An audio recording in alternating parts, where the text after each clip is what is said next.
Today we're going to be asking the question, is it worth it to buy a dropper post? Results, baby, shocking. Alright, so the first benefit with the dropper post is when you're up high and you're sitting around, when you hear someone and you can't see them because they're too broke and they're below you, you can drop down really quickly to their level and see how they're broke and can't afford a dropper post like you.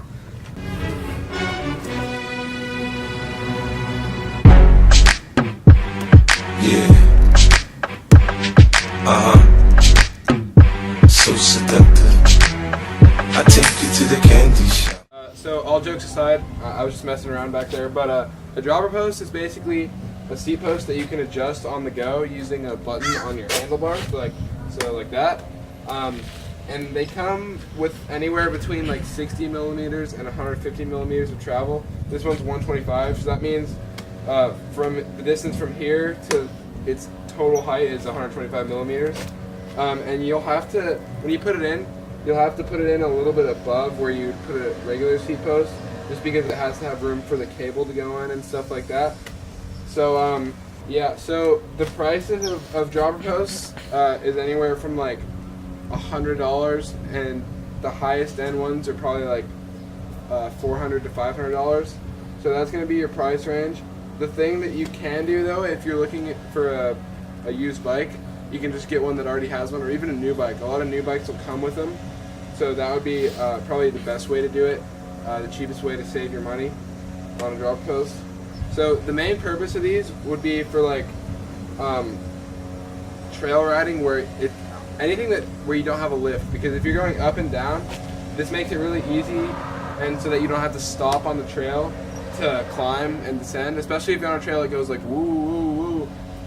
It just makes it really nice, and it actually will keep you safer, because if your buddies all have dropper posts and you don't, and you're trying to follow them, and you're gonna go downhill or something, and your seat's up here, that could be really dangerous, and you can go over the bars really easy. So you don't want to have to stop and get left behind by the crew just because you don't have a dropper post. So that would be an argument for it.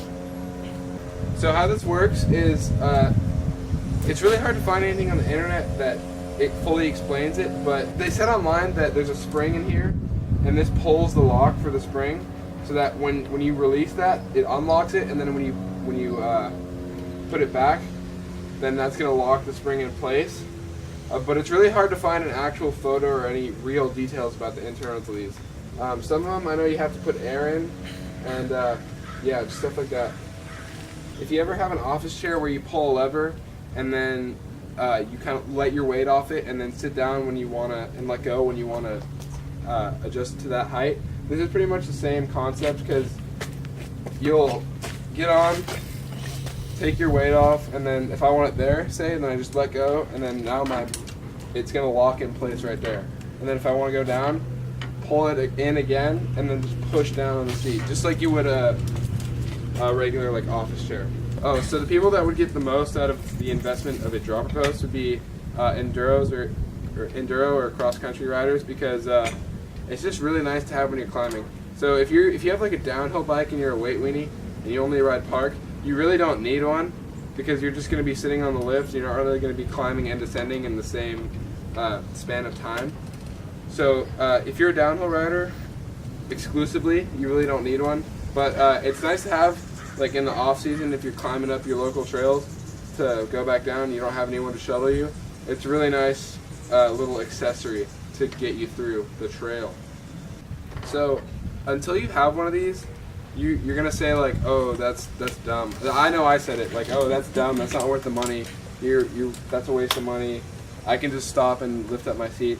But once you have the luxury of it, you'll never go back, I promise you. It's way too nice to go back to the low life of just having to stop and raise up your seat. Ugh. I get disgusted even thinking about it. So if you are gonna buy one of these, some things you'll need to know before you do is how wide this is. There's a few sizes. You're gonna want to know the size in your frame, and then obviously you're gonna want to match that to the size that you buy online or whatever bike shop you go to.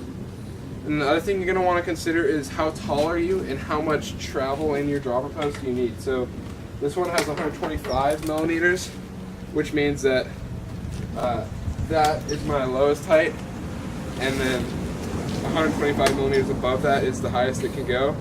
So this is a little, like, I wish I had a little bit more, but it works pretty nice.